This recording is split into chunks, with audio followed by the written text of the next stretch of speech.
In this video, we're going to be talking about high magic, one of my favorite subjects, and what you can do to really amp up your reality hacking. Let's go.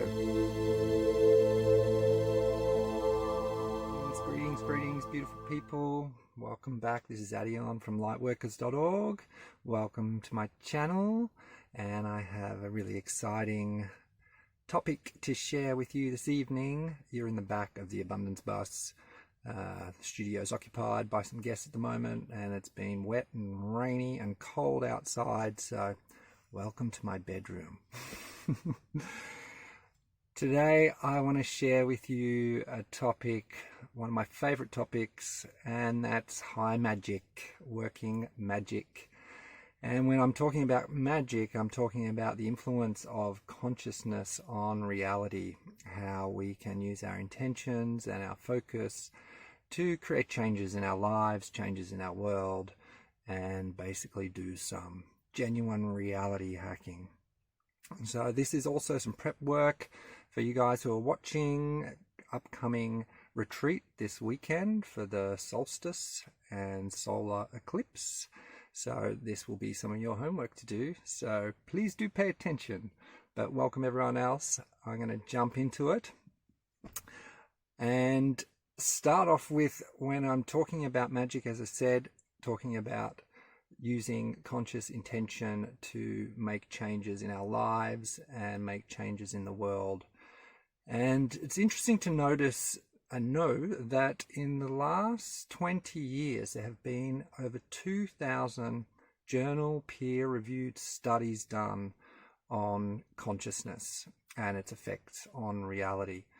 And previous to that, in the past century, there had been a total of 80. So just to give you an idea of this shifting of the ages and this awakening that's taking place around the world, 2,000 peer-reviewed studies done on consciousness just in the last 20 years. So things are picking up, awareness is growing, and we're going to cover some of the fundamentals as well as some lesser known pieces of the magical puzzle. So in those studies, looking at them from research that I've done, it's pretty much concluded that consciousness does have an effect on our reality, from random number generators to precognition to ESP and telepathy, from deviations from 5 to 10% gains when focused intention is used as a tool to enhance the phenomena, the psychic phenomena, or the magical phenomena. Now you might think 5 to 10%, that's not a big deviation, but when you take into consideration these are working with generally student populations, random people, intakes from the internet for random studies, when they do this kind of work, that kind of deviation can be expected. However, when you get trained professionals, when I say professionals, I mean people who have dedicated their lives to working with magic, working with consciousness, that do a lot of self-work and a lot of upkeep on their energetic, emotional and spiritual well-being. Those figures, when applied with training, escalate quite rapidly. So there are quite a few interesting studies out there that have demonstrated this. And so my introduction to this subject started very, very young with a crazy idea I had one day as a child, and I had a keen interest as a young kid in motocross and motorbike riding and this sort of thing, and I used to go out riding a lot with my cousins, and of course, being older than me, they always had much better bikes, and I had this sort of old multi-generational pass-me-down motorbike that I used to take out with them, and I really had this idea that if I could dream something, if I could dream it in, then I would be able to, it would happen like magic. It was a magic trick. And I had a specific type of bike that I wanted, and it was the same as one of my cousins at the time who had this particular bike, and I wanted one like his. It was much better, it was a perfect size for me, and I just thought it was the best bike on the planet at the time. Of course, the first thing I did was checked in with my father and my mother and see if they would buy it for me, and the answer was a flat out no. They weren't going to spend $2,000 on a dirt bike when I had a perfectly good dirt bike to ride. So I had to resort to magic, and I was able to, from using a vision board of cutouts from motorcycle magazines, dirt bike magazines, create a little collage of the bike that I wanted, and stuck it next to my bed, and every night before bed I'd just sort of fall asleep looking at it. And with the intention, if I could dream it, it would surely happen. And sure enough, eventually I had a dream of having this particular bike and riding it and feeling it, and it was like being on the track. And I woke up the next day and thought, wow, fantastic dream. It was absolutely incredible. That would be exactly what it'd be like to have this bike. And the next time we went to go riding and I caught up with my cousins, magically my cousin who had this bike had just got a new one and upgraded to a newer model, and he gifted me his bike. He gave me his bike, and it was like, puya, this stuff really does work. This coming from a 13-year-old kid's head, it was pretty magical at the time. And later in life, a few years later, I did the same thing with a particular motor vehicle that I wanted, and it was quite an expensive motor vehicle. And anyway, the same thing happened. I did end up getting the finance to get the car that I wanted, and it was just another did the same sort of process. But these are just very, very sort of basic elements of working with magic. When we go into the deeper aspects of this incredible art, you need to take into consideration that we have 3 types of consciousness in play. We have our conscious mind, which is our waking mind. In shamanic terms, this would be the mind we use in the middle world, the waking reality that we exist in. And then we also have our subconscious mind, or the lower world of our being. And this is where the dream state stuff comes into it, of being able to get something so deep into your subconscious that it becomes part of your dreaming, as dreams are a really nice indicator of what's going on in the subconscious realms. And then we have the higher mind of the upper world. The higher mind is our divine connection. The higher mind is like the divine plan. It's tuned to our alignment of where we are within ourselves energetically. And so we want to be able to get these 3 aspects of our consciousness working together in unison, almost unifying them at a peak state, at a peak point in time when we're doing our magical working. So the conscious mind is represented by the symbol of the cross of matter, which is basically a cross.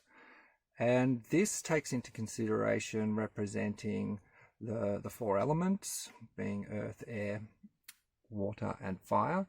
Also symbolized in the tarot as the pentagrams, cups, swords and fire, or wands, sorry. And each of these can represent a certain aspect of our conscious activity when we're doing magical working. So we have our intention, which represents PENTS, or which represents the earth. It's like, what are we actually visualizing? What are we trying to create? And when we're creating an intention, we want to focus much more so on the type of experience or the type of thing that we are looking to achieve. Not so much being too specific. For example, like if you were looking to get a new job and your intention was to get a job at this specific company, that's too specific. So the same as if with relationships, if people are looking for relationships, if they have a focus on a particular person that they want to have a relationship with, again, too specific. You want to focus on the type of relationship you want. You want to make a list of the relationship criteria that you're looking for, the same as with a job or anything that you're trying to create, and to have a good solid idea of the type of what you're looking for, what you're trying to create, and what that feels like to you. So if you visualize and imagine what that job would feel like, or what it would be like to be in that type of relationship with that type of person on your list. And really build an emotional charge around it, an emotional energy around it, specifically of what it would feel like, and also to step into that really high frequency of gratitude, to be in a space of gratitude while you're visualizing and running through this internal vision of what it is you're trying to create. Which that in turn covers, you know, the earth element, it covers the water element of emotion, and then we go into air, we go into focus, we go into swords, and that's where we have a pinpoint focus where we can focus it down as much as possible and really build a solid internal mental picture, even a symbol that can represent what we're creating, to give us that crosshair, cross of matter focus, pinpoint focus, and have passion around it, have excitement around it. Be excited by the idea, be excited with willful anticipation that this is a magical working, this is something really phenomenal, this is reality hacking at its best. And so to be excited to see the outcomes and see how it starts to unfold and play out in your life. And another part of our conscious mind middle world operations is to be aware of what I like to call inertia. So inertia is also relative to timing. A lot of people doing this kind of work, you know, they focus on their intentions and build a peak state, and that's kind of it. But something to really keep in mind is inertia. An analogy of inertia might be if you are trying to calm the ocean while a tsunami is coming in. The inertia of a tsunami versus your conscious will, there's a lot of power and a lot of force behind that tsunami. When things are in play, when things are in flow, trying to stop, turn around, or completely annul a powerful force that's already in flow is usually not going to work out too well. Primarily because when you're, you know, particularly when you're dealing with the Earth sphere and the world around us, there are a lot of energies in flow, a lot of energies in play. So really the trick and the key is being able to tap in and to harness those energies that are in flow and maneuver them and guide them along with your intention of where you would like things to go.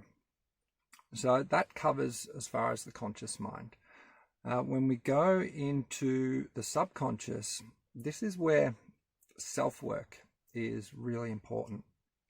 Self-work on doing regular practices, incorporating regular activities that are going to help you clear and keep your subconscious mind open and receptive, and just as importantly, to really get in there and do the necessary healing work on yourself. People trying to do this kind of work that have a lot of subconscious baggage, could be anything from, you know, their fears, traumas, guilt, shame, holding on to, you know, hatred or anger towards other beings, other people, frustrations. All these sorts of things become blockages because you've got all this extra energy flowing around your system that is going to interfere with anything that you're going to try to create from a magical point of view. So any kind of self-work, I do a lot of ceremony work and journey work with people to help them to get deep into their subconscious realities and clear them out of any unnecessary baggage, and do a lot of that work quite often. And it really does help with just clearing out those channels so that you can be a good, solid, clear channel for what you're actually working with.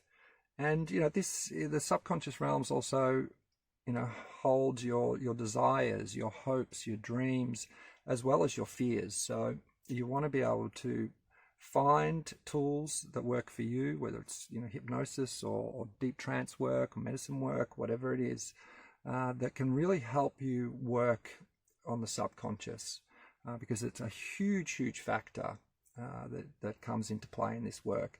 And this is where you get a lot of things with affirmations and making vision boards and these sorts of things, because they imprint on the subconscious and they work their way into your dream space, they work your way into your dreams. And so you want these to be in alignment with what you're trying to create.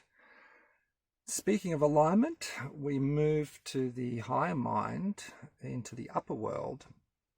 And this is where we connect in with our higher self, we connect in with the divine plan.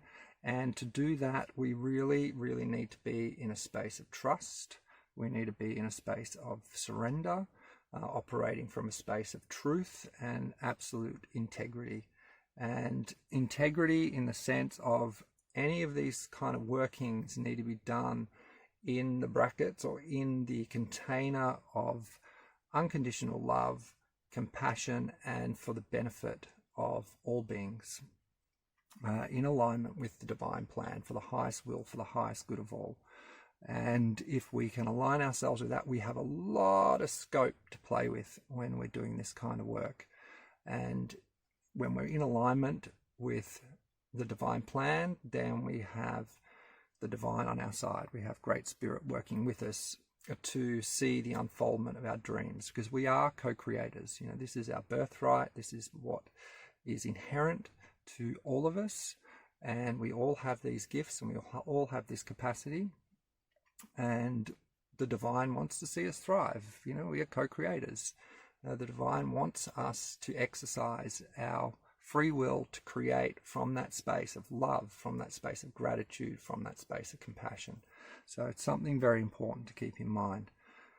So through the magical process and through the magical working, as I said earlier, we want to unify these three states of consciousness. And that's where, ceremony and ritual comes into play, and as not only to create the container for doing the magical work, but also to bring those three aspects of consciousness together. So through, it might be through trance drumming, through pre-intention setting, through blessing and invoking deities, invoking angels, and other gatekeepers that can work with you and support you in your work, and to ensure that the energies that are coming into play are of the highest good and coming from a divine nature. And ceremony and ritual also helps us to get into a very important state when doing these works, and that's peak states. So high emotion, high passion, solid focus, and a lot of excitement as well. So that can be done through music, it can be done through various different practices, it can be done through medicine work, and it's a really, really powerful way to give you a solid foundation for doing this kind of work. With all that said, I'd want to just touch on how we are also quite actively engaged in this kind of works on a subconscious level, sometimes even without our knowing, when we particularly look at what we see on the media, in music, entertainment, what we entertain ourselves with, what we're constantly feeding into our consciousness, what we're believing, whether they are positive intentions or negative intentions. These repetitive mantras through the media have a way of working themselves into our subconscious, which can get people as a collective, operating as a group, to bring about certain manifestations, to bring about certain circumstances. Now, this is really important to be aware of, as I'm sure most of you watching this are. We have, a lot of this activity going on, and has been going on for a long time, and just something to be really aware of, because when we do this work in groups, the power is magnified. When we do this work in groups with people who are focused and with intention and consciousness, and we unite these three aspects of the mind, these three aspects of consciousness together, incredibly, incredibly far powerful than the random 5%, 10% deviations, which is essentially the mass public. things like the media and music, they do tend to work primarily on the subconscious, and to some people on the conscious mind. If people are convinced or believe certain things that they're hearing quite solidly, then we have to ask, well, is what's being portrayed, is what is being fed to people in alignment with the divine plan? Is it in truth? Is it integrity? And that's totally questionable. So when you're doing your work and when you're creating your ritual space and setting this up, then you want to, as I said, get all these three aspects on board working together so that you can get the most impact and the most creative excitement and joy out of doing this really fun work. Going back to inertia and timing. So this is quite often an element that, as I said earlier, is left out from doing this kind of work for most people. And when we're talking about time and we're talking about the right time, it's simple. It's like gardening or farming. We follow the moon cycles of when to plant seeds, when to sow, when to reap, when to harvest. The earth has day cycles of energy, where in the morning, it's breathing out its energy, and in the evening it's drawing in energy. And so this is something to be aware of. We can use for time, and this is what I like to work with, is to use the inertia of astrology, of what the planets are doing, what the stars are doing, as above, so below. We have these incredible energy flows going on, these incredible archetypes that have been passed down from generations to generations to generations. And astrology has always been a key subject in the schools of magic, even right back to ancient Egypt in the Temple of Luxor. The whole temple was dedicated, the Temple of Man, to the study of not just the human body and the human condition, but these archetypes and the connections between the human below with the human of the stars. And that's essentially where our modern day astrology comes from. And when we get together, as I said earlier, in groups, we magnify this. So when we get together at the right times in groups and we work all this together, we get some incredible, profound results. And another note on that as well, if you've got a partner, doing this in partnership as a couple is really, really powerful. I've had some incredible experiences with partners in the past of working with this, working these arts, and really creating some absolutely profound changes in not only our personal worlds, but in the greater world around us. And this to me is really true aspects of high Tantra, of where we start getting into really, really powerful magic, and with a partner or someone that you completely align with, that you have a really strong resonance with on multiple levels, and the power of those two polarities really, really, really magnify things and can make for some really awesome, fun, loving, magical experiences. But going into time, we have next week, I'll be running a retreat next week, and looking forward to seeing you all there, all of those who are watching that are going to be there, for the total solar eclipse in Cancer, 21st of June 2020, just happens to also be the solstice. So we have a total solar eclipse, new moon, conjunct North Node, solstice, which in the southern hemisphere here in Australia is the longest night. Northern hemisphere, it's going to be the longest day. So when I talk about unifying these three aspects of consciousness, they can also be represented in the planets, with the sun representing superconsciousness, higher consciousness, and the moon representing the subconscious. And then we have ourselves working as the cross of matter, as the human being, as the bridge to bring about these energies into play. Now that date as well, 21st of June 2020, numerologically, it's a 13 day. which 13 is all about life, death, and transformation. And there's also 13 yearly moon cycles. And when you add 1 and 3 together, you get the number 4, which is the directions of the 4 directions. You've got the 4 elements of creation. And 4 is also a foundational number. So very, very powerful day to be doing some really, really deep-seated magical work. So this is all happening in 0 degrees Cancer, right at the start of the Cancer cycle. Cancer in the old Egyptian teachings was represented by the scarab. And the scarab would plant its seeds into the dung, also known as the dung beetle, and during the day push its little ball of dung with its larvae in there, or its eggs, roll it around the desert, and in the evening stop and bury its little ball of dung into the earth. And in that little womb of creation, the eggs would hatch, the larvae would grow, they'd feed on the dung, and then they'd come out and break through into the daylight as newborn little baby scarabs.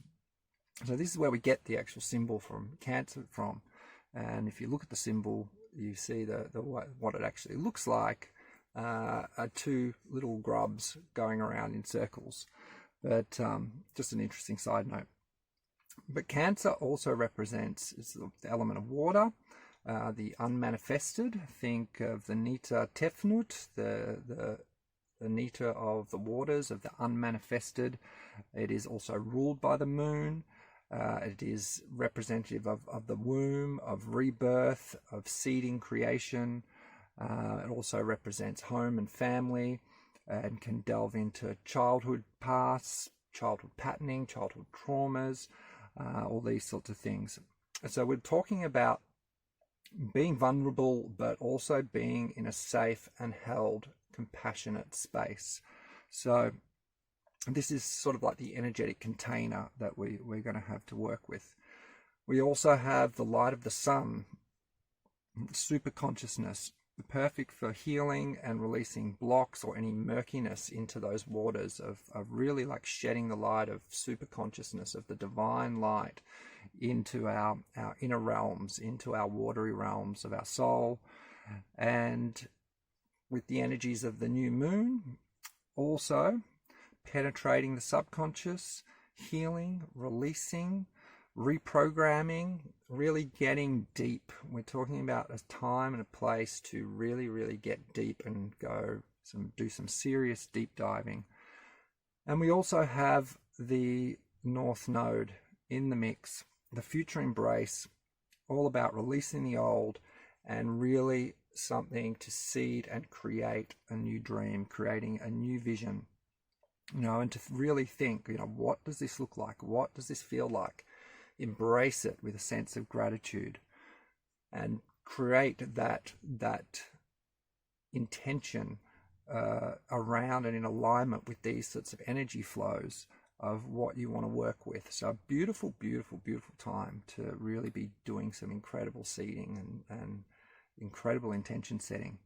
Now you can go a bit deeper and you can personalize this by looking into where this is happening in your personal natal chart, in which house it's happening, if it's in the 4th house, if it's in the house of the home, or in the 5th house in your romance, or the 6th house in your health and well-being. You can further tailor your intentions down to meet and go with this inertia, this flow of energy that's running through. And you can keep drilling down as you go into the other planets. We've got Saturn quincunx or in conjunct the Eclipse Solstice Sun at the time, and Saturn represents contracts and structures, commitments, obligations, these things that kind of give structure to our world. And we have this happening in Aquarius, Saturn being in Aquarius, which is bringing liberation, freedom, newness, regenerative new ideas, new vision, empowerment. Think of the new age of that's coming through. So it's like a melding of these two energies together. And so a really, again, excellent time to be bringing in some some new ideas and new vision for the future, letting go of the old, releasing the past, breaking free of anything that binds you, anything that holds you back from really, really embracing an incredible future vision for not just yourself, but all of humanity. Yeah, we also have Jupiter and Pluto in Capricorn, sextile Mars. Jupiter being, you know, the divine father, divine masculine, divine justice, you know, coming through, conjunct with Pluto, who's also going retrograde. Life and death, transformation, occult power, and with Mars adding its energy to the mix with that drive, that passion, purpose, creative, positive power, you know, really coming through strong. So when you look at the environment and you look at the inertia that's going on, you can really start to drill down and create for yourself a really, really beautiful, solid vision and series of intentions. You could even do one independently for each of these aspects and have multiples. So you may be doing, like we're going to be doing over the weekend, where we do multiple different ceremonies and different intentions, focusing on each of these different flows, and to really help create that focus for each ceremony and each ritual. So I hope you enjoyed that. I'm just going to conclude with what we can do when we're creating a ritual, we're creating a ceremony. We want to get into that peak state with a group or a partner, even better. Have a nice, really solid focus with your intention, your emotions, feelings, that sense of gratitude of being in receiving and experiencing what you're experiencing as if you're actually there. Passionate, fitting in with the time, the inertia, and to be, you know, excited about what you're doing and really enjoy the process. And to take time, regular time, to do your self-work so that you can drill into the subconscious, so that you can dream it, so that you can release and clear out any murkiness, any of those negative emotions that pull you down and drag you down, or make you feel unworthy or not ready, or any of these things. You want to clear all that out, clear out past traumas, clear out past patternings, so that you can be a really beautiful, crystal clear vessel to receive and channel that energy through. And align it. Let go and let God. Trust. Align with that divine will, align with integrity, align with truth, and align with absolute blessings to yourself and all the world, for all people, all the time. Check out your astrology, check out your personal transits, your houses, and just know that there is a right time and a right place to do your seeding, to do your sowing, and do your reaping. So be blessed, be grateful, and dream your highest dream for everyone. I hope you have an absolutely beautiful, beautiful solstice, a beautiful, beautiful ceremony. If you haven't got one planned yet, I hope this inspires you to do so. And of course, this is completely applicable to any other time. Just check out the astrology, what's going on for yourself. And there are some amazing astrologers out there. I'll put some links in the description of some of the astrologers I work with. And I look forward to seeing you next time. And those of you coming to retreat, I'll see you then. All right. Perfect love, perfect trust. Lots of love. Adeon out.